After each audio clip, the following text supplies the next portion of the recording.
SwayamPrabha. Digital India. Educated India.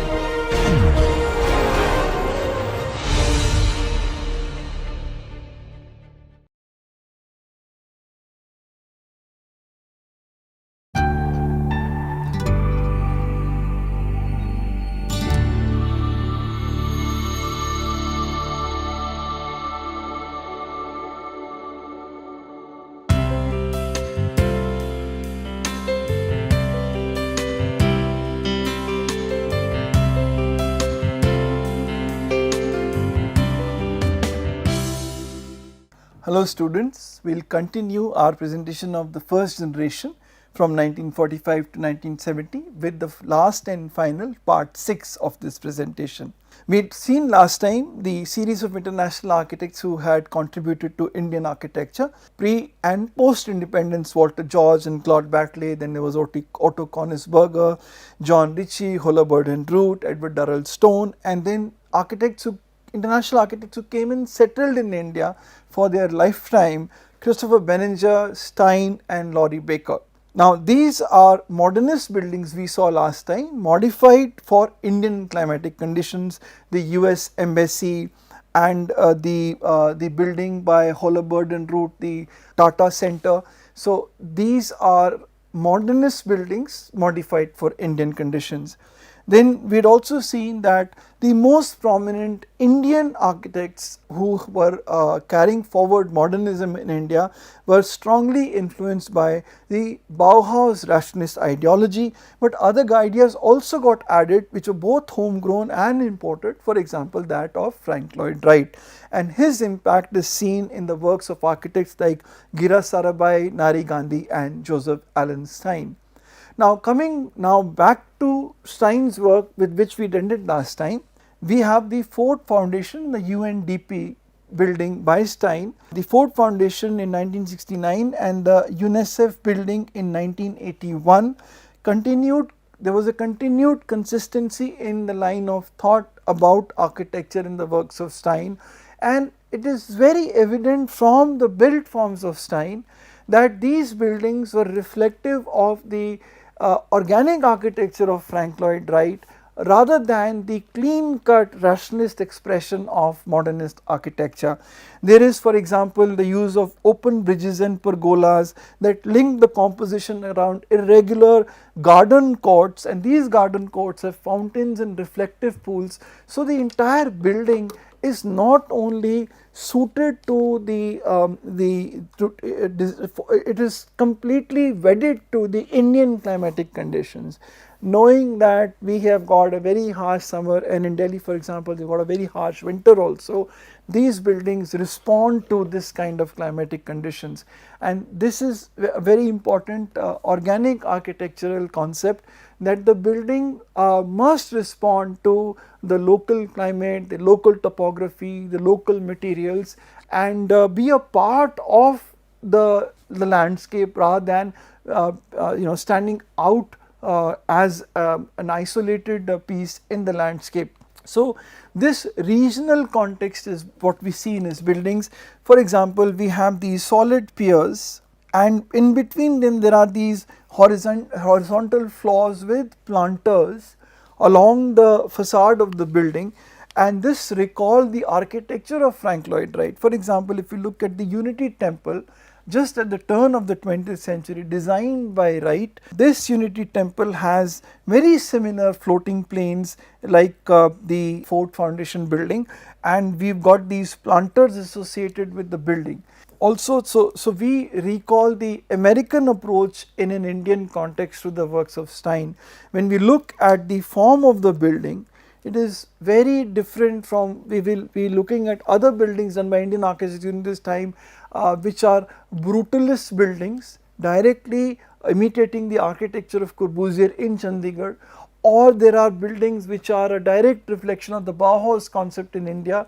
So these buildings by Stein are more a reflection of Frank Lloyd Wright's organic architecture, whereas the other buildings were following the more European rationalist ideology. His buildings, they went on a different strand, and that is one thing that has always been in the back of my mind, that why is it that Stein's buildings appear to be different than the other buildings made by other iconic Indian architects? What is it that make his buildings stand apart from them? And the reason I found is this now, that his buildings are speaking a different architectural language.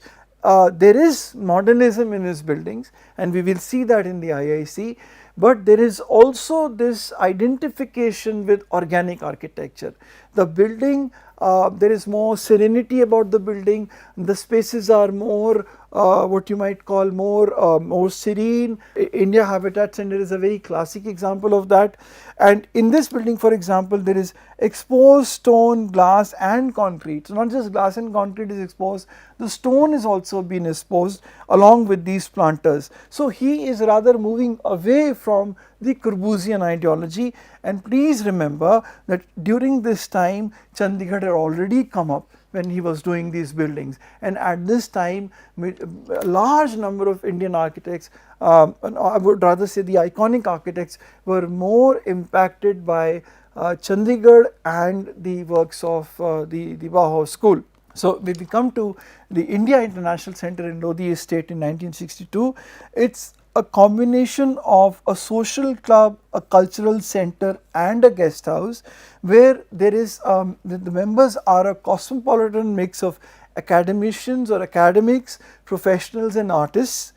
And the modernist feature that it has is it has an open plan with rectilinear massing, which is definitely a modernist response, but it also has right connection between indoor outdoor. So the spaces seem to flow from indoor to outdoor, which is a very typically Wrightian idea. So, but the rectilinear mass is also broken up with the curvilinear and hexagonal block, as you see here in this aerial photograph of IIC, or in this the bird's eye perspective of IIC. So the orthogonal massing is broken up by a curvilinear block and a hexagonal block. Moreover, the entire building is interspersed with intensive landscaping. So the way the built form is organized allows him to provide landscaping within the buildings and around the buildings. So landscaping dominates the built form, and in a sense the serene landscape, the quietness of the greens is all around it. Now this interplay between the garden and the building is also the architect's respect that he is showing towards the 15th century Lodi tombs nearby and the public gardens that align the site, of the Lodi tombs. So he is paying due respect to the surrounding existing historical architecture. Now this is modernism with Indian climate controls, for example, especially the Jali work, but there is also the transitional area looking towards the inner court. So for example, in this space that you see here, there is this very deep space open to the outside. So there is this connection between the indoor and the outdoor. So when you are occupying this space, you are sitting in this area, this very deep veranda, you are away from the glare of the sun, but you are connected with the outdoors. Now this is unlike the West, where the glass curtain wall is needed. This is the Tugendhat house by Mies van der Rohe. So what Mies did was, because they want the same kind of indoor outdoor interaction, but it is not possible because of the harsh cold climate of Europe. So the glass curtain wall is the barrier in between the indoor and the outdoor, but it is a complete glazed, it is completely a glass, so that the feeling is the indoor and outdoor are completely connected, but this glass membrane is in between them, which is not required in Indian conditions. So this is the passive control versus the active control in Tugendhat, because this would require central heating. Now Jali work is a climate responsive design feature. The Jali protects the windows from the direct sunlight, and therefore diffuse light and breeze enter the building. The entire facade of IIC is dominated by this jali work, and it also reduces thermal loads on the air conditioned portions of the building. Now, the design and aesthetics part of it, not only is it a climate control device, it is also helping to tie the porous breakdown of the building behind the sweep of the jali work. So, when you see the building, though there are, for example, you have this through and through space underneath the building, and you have the building facade is completely united together by the sweep of the jali work. It also hides air conditioning pipes and other services, and it also prevents the direct view of the room interiors from the roads and the garden. Now, this is an innovative interpretation of existing traditional jali work. For example, the Mughal jali work that you find here, or the Mishrabia of Middle Eastern architecture, the jali work of the Mishrabia. The work of the jali work there was not only it was a climatic response, but it was also a social response, because the women of the household could stay on the inside and they could look out without while being in the privacy of their house, and people from outside could not look in. Also, it helped in providing this aesthetic to the building.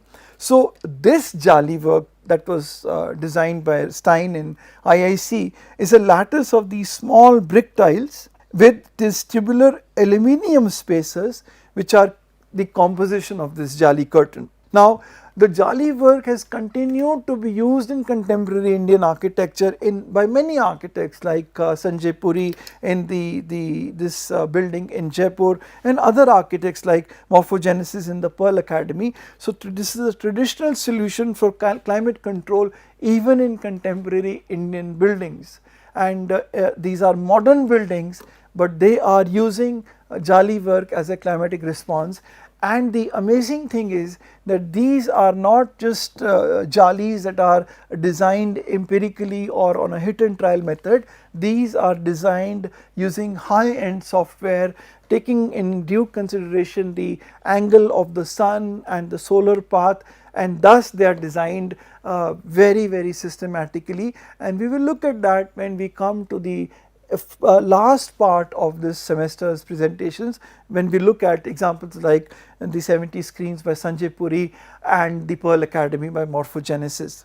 Now, this climate responsive design has a very amazing and interesting solution, and that is each room in IIC has an accordion door, or rather you can say an accordion window wall, and this accordion door or window wall opens up completely like an accordion, and thus the room and the balcony on the outside becomes a deep veranda with a jali in front, and this is the view again. This is the jali in front. The accordion door has been opened up, and the room and the balcony are working as a deep veranda. Now, materials.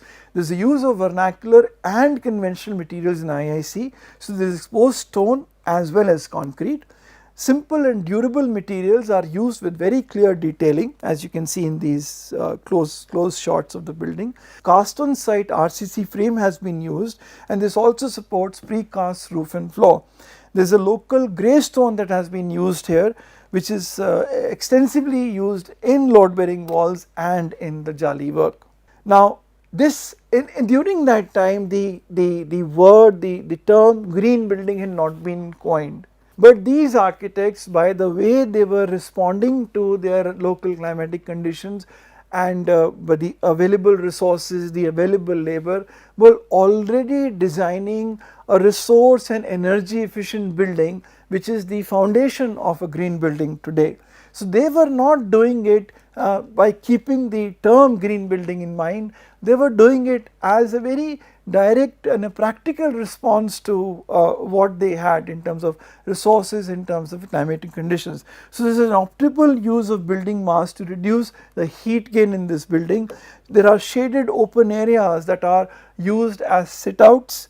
There are these well embedded green spaces in the site plan, as I showed you, intensive green landscaping The building has been the building has been planned on site in a manner in a way that green areas are flowing through from within and outside, from in between the building and on all around it.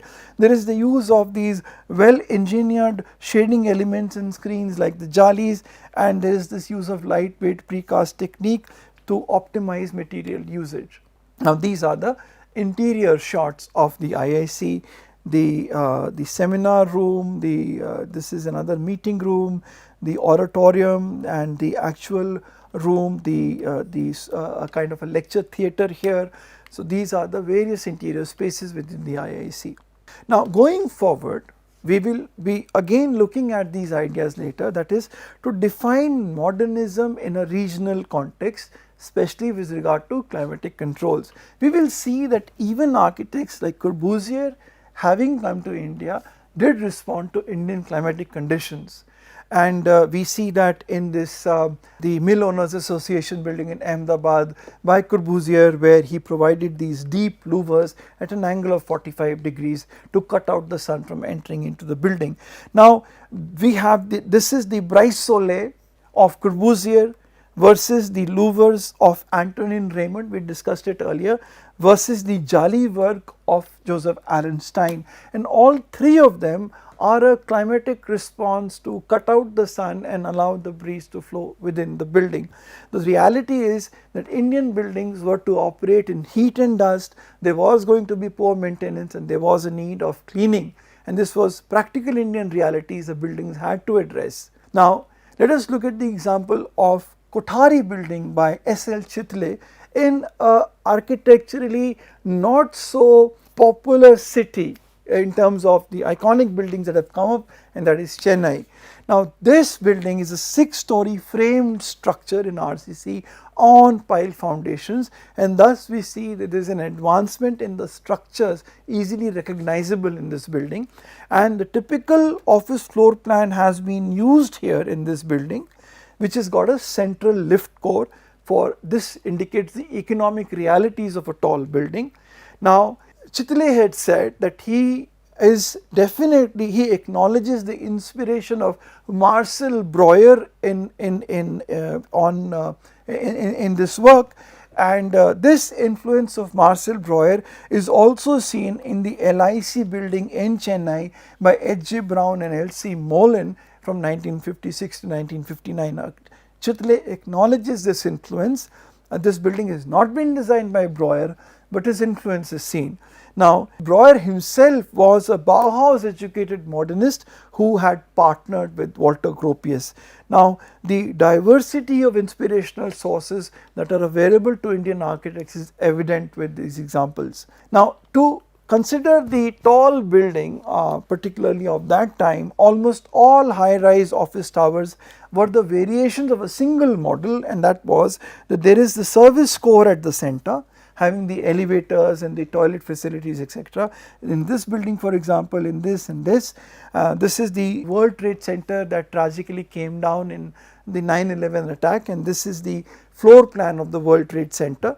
And this also has this service core at the center, and then you have the floor all around it. So the service core is surrounded by these open subdividable space. So all these spaces all around it are subdividable into various office units, because it's on a grid design, it's a modular design, and this is having this facade all around it, and which is in glass, and light penetrates into the interiors while keeping out the rain and unwanted sunlight.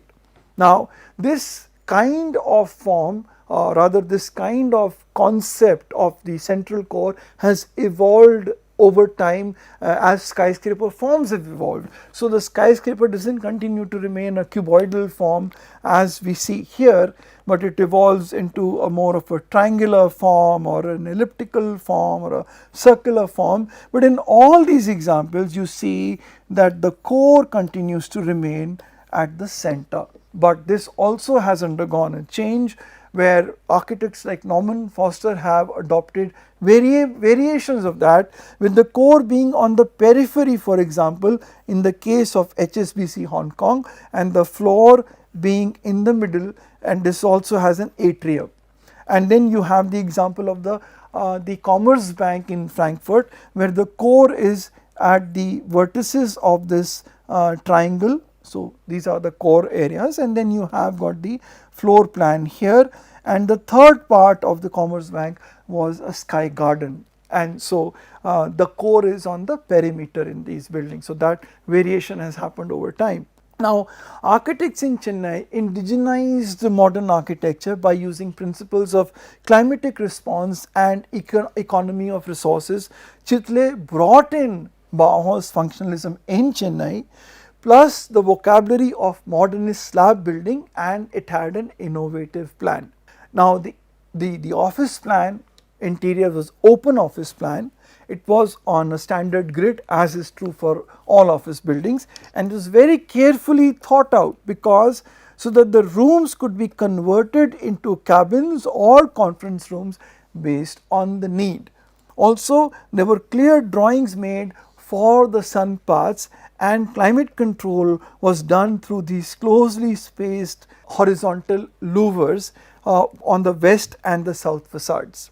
Now, louver versus brise soleil of Corbusier, we see the brise soleil in the assembly building in Chandigarh, and we find that these louvers are more effective than the brise soleil for protection from the harsh Indian sun, but they are less bold sculpturally. This brise soleil or sunbreakers or louvers of Corbusier are more sculpturally bold, and more they represent the building overall looks like a monumental building. So, this Chitle's building is actually a trade-off between aesthetics and function, and that is true for all architects. Whenever you design a building as an architect, you always have to trade off between the way the building looks, the aesthetic, and the function of the building. So, one or the other would somehow dominate. It would take a really rare piece of great architecture where the three Vitruvian components of form, function and structure are extremely balanced with each other. Now, when we come to louvers in contemporary Indian buildings, like the jalis we saw in the buildings of Morphogenesis and Sanjay Puri, there are buildings being done by Indian architects, like for example Sanjay Mehrotra, which are using louvers in contemporary Indian buildings. Now, then we had come to the other building in Chennai by Pitavadian, Bennett Pitavadian, called the Indian Overseas Bank in 1962. Pitavadian had studied at McGill University in Montreal, and this was distant from the immediate impact of Bauhaus, and he practiced in Chennai. As it is, the architectural practice in Chennai was outside the major architectural circles of India, and hence the works of Chennai are usually less known. But he believed in the spatial forms of international modernism were largely irrelevant for India, in India. Not that he didn't use them in a certain manner, but he believed that this kind of spatial forms were not really well suited for India. Now, but he was still a modernist, that he absorbed the intellectual position of the modernists and Walter Gropius, but his functionalism that he adopted was based on Indian realities, just as many of the ideas of Chitle.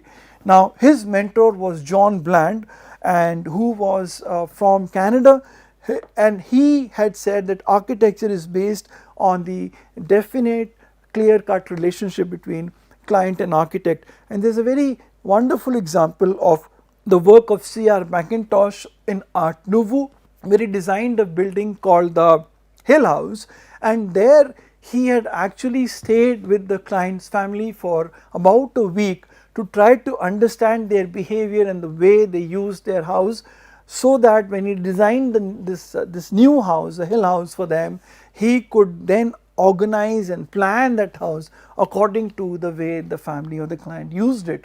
And that to me is a very good reflection of how an architect responds to the needs of the client. And so his mentor John Bland, Pitavadian's mentor, defined his architecture by the definite relationship between the client and the architect. Now these buildings are also relating form to function. There is an openness of plan which is the fundamental principle of modernism, but instead of the horizontal louvers of Chitle, in this building Pitavadian goes in for vertical louvers, and to give the shading from the sun without catching dust. The congested louver facade, the very closely spaced louvers, is also a recognition that the building, as I said earlier, is to operate in the heat and dust of India. There is going to be poor maintenance and more cleaning will be required, and therefore to prevent that dust from intruding into the building as much as it could, and also to cut off the direct sunlight, this kind of a very dense louver mechanism was used by Pitavadian. And he also realized the limitations of the workmanship that were available in India. So he designed his buildings around the existing Indian realities. He was not the only one. Even Corbusier, when he came to Chandigarh, recognized Indian realities and designed his buildings accordingly.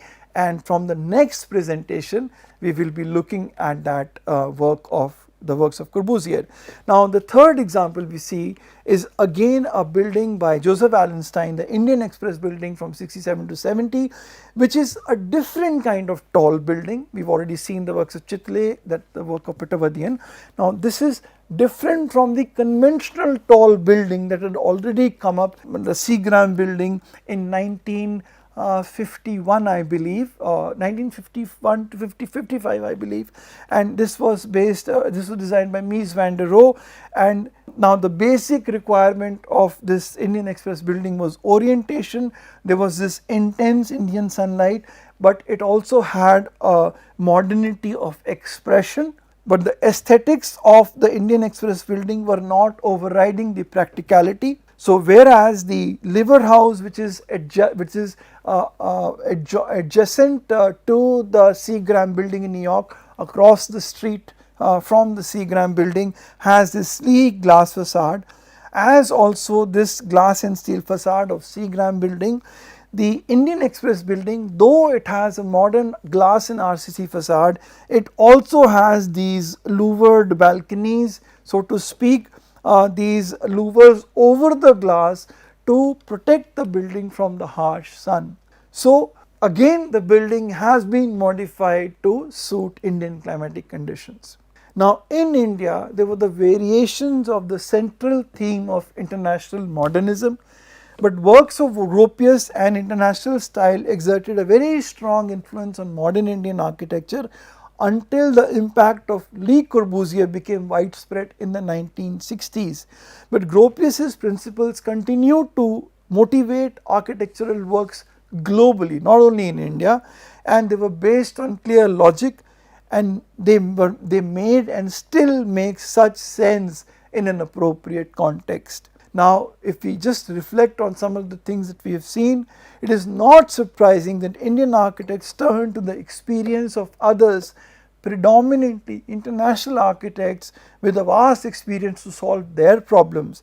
The work of the first generation post-independence modernist architects had a profound effect on the architecture that would follow. In India, the first generation Indian modernists sought to completely break away from the past and have a completely new vision for the future, and other architects picked up these patterns of form that the first generation architects had introduced. This is the team of the architects involved with Chandigarh, Corbusier and Jean-Pierre Jeanneret, Maxwell Fry, Jane Drew, etc. And so we will come to the end of the first generation series with stating this, that other architects that we would read about in the later series would pick up from in these patterns only. But for a while we will hold ourselves in this period when we look at the impact of Western architects in India, and with that I am predominantly referring to Corbusier, Walter Gropius and Louis Kahn. Two of them, Corbusier and Louis Kahn, actually worked in India, and we feel a very strong impact of Walter Gropius to the works of modern Indian architects in India post independence. Thank you.